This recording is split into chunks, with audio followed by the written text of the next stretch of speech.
मैं कौन हूँ तुम्हें पता है? इसमें नया क्या है? मुझे पता है कि तुम एक वकील हो। बताओ तुम्हें क्या काम है? मैं अनंतु, अनंत कृष्णा क्रमधारित आया, वही 2011 लॉ कैंप। तुम्हारा गाना कुछ याद आया? ओह, याद आया? हाँ? याद आया। तुम भी इसी कोर्ट में प्रैक्टिस कर रहे हो? हाँ, इतनी छोटी सी उम्र में तुम जज बन गई हो, इसीलिए तुम्हें विश करने के लिए आ गया। कॉन्ग्रेचुलेशंस। Thank you.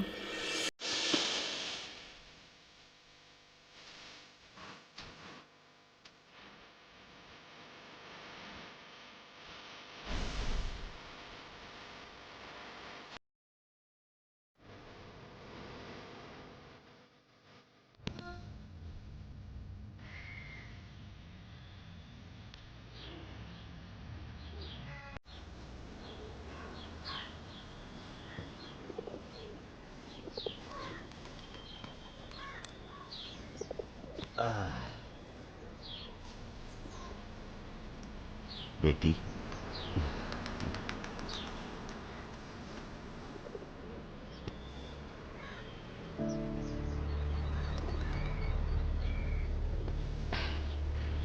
तुम्हें ऐसे देखकर मुझे बहुत खुशी हो रही है। I am very very proud of you बेटी। शुक्रिया अब्बू। मैं तुम्हें और तुम्हारी अम्मी के प्यार को बहुत मिस करता हूँ, तुम्हें पता है।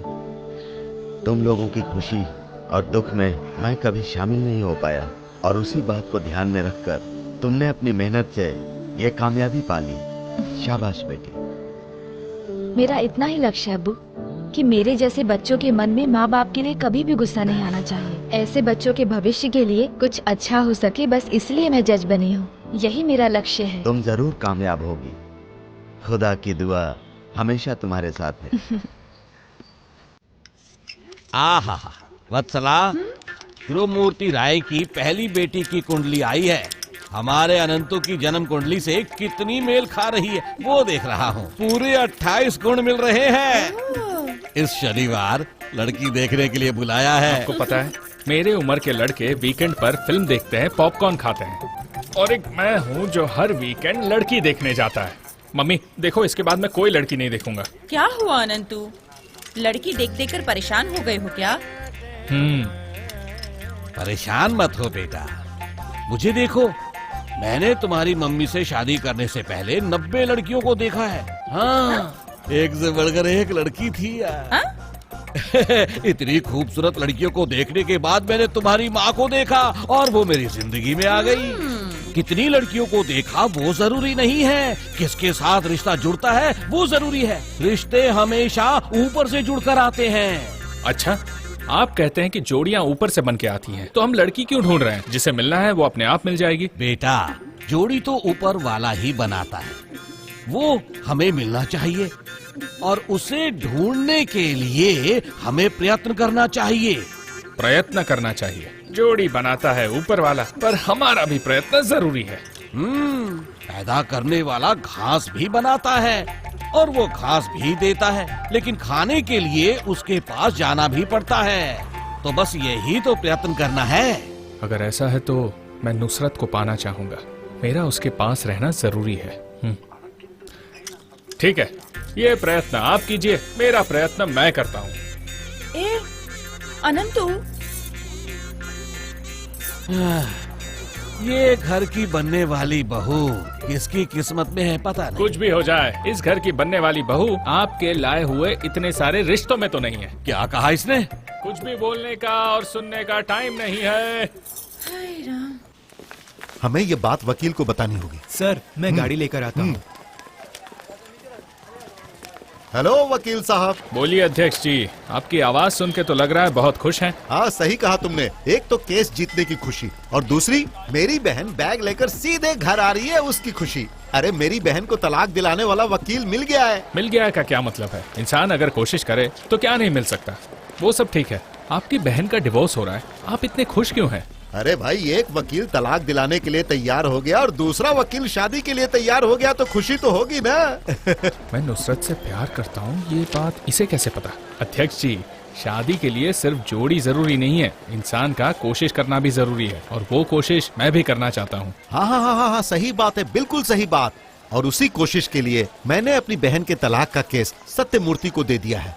आपको कोई परेशानी तो नहीं ना?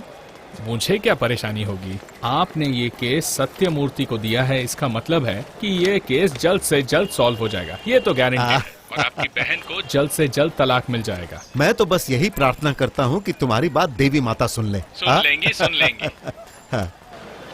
ए दोस्त, जो बात कर रहे थे ना इंसान की कोशिश की, मुझे दो ना, मैं भी कोशिश करूंगा। केस चाहिए या उसकी बहन? हाँ?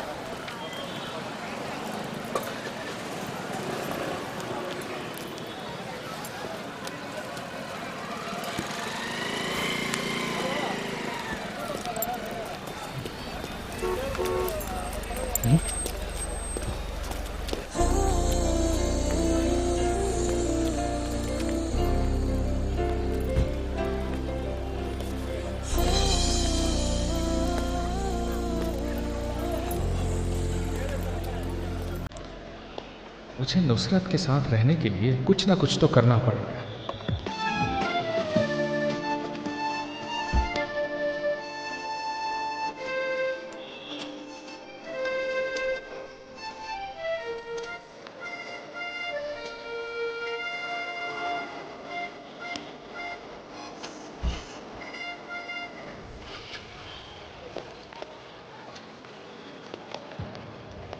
अरे नहीं, ये तो बेकार है, कुछ और करना पड़ेगा।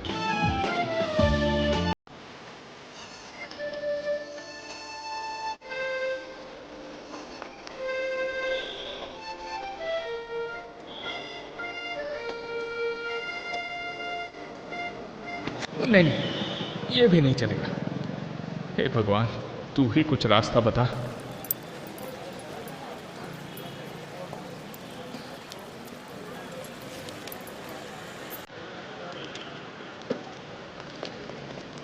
मेरे पास ये काला कोट है, तो मैं दूसरा रास्ता क्यों ढूंढूं?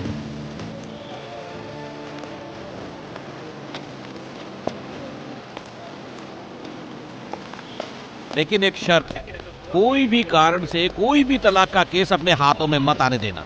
फैमिली कोर्ट का केस अपने हाथ में मत लेना। तलाक का केस छूना भी नहीं, ऐसा वादा करो। पापा,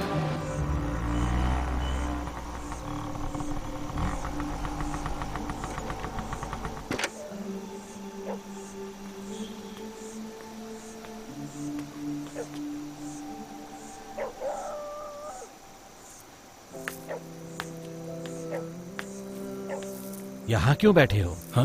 घर के अंदर क्यों नहीं बैठे? कुछ परेशानी है क्या बेटा? नहीं, कुछ नहीं पापा, कुछ सोच रहा था, कंफ्यूज्ड हूँ, करना चाहिए या नहीं। ज्यादा परेशानी है क्या? कुछ नहीं पापा। ओह वकील साहब, तुम हमारे रहस्य छुपाते हो और मुझे तुम्हारा रहस्य नहीं छुपाना चाहिए।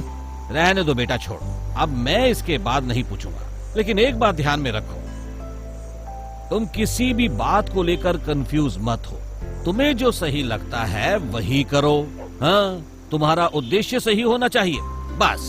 वो सब ठीक है, पर मेरे विचार से अगर किसी को परेशानी हुई तो? इसीलिए कह रहा हूँ, तुम्हारा उद्देश्य सही रहना चाहिए।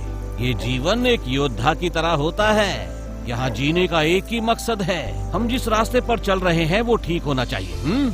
ये बंधन, ये संबंध, इसके बारे में ज्यादा नहीं सोचना चाहिए। ये जो तुमने किया है ठीक है या बुरा है, ये आज नहीं तो कल पता चल ही जाएगा। अब जो मैं कहने जा रहा हूँ उसे ध्यान से सुन। देवी, देवता, ये जिसकी हम भक्ति करते हैं वो भगवान बोल रहे हैं, गीता में ऐसा ही लिखा है। तुम जो भी उपाय सोचोगे वो ठीक ही रहेगा, ऐसा मैं सोचता हूँ। तुम्हें जो अच्छा लगता है तुम वही करो।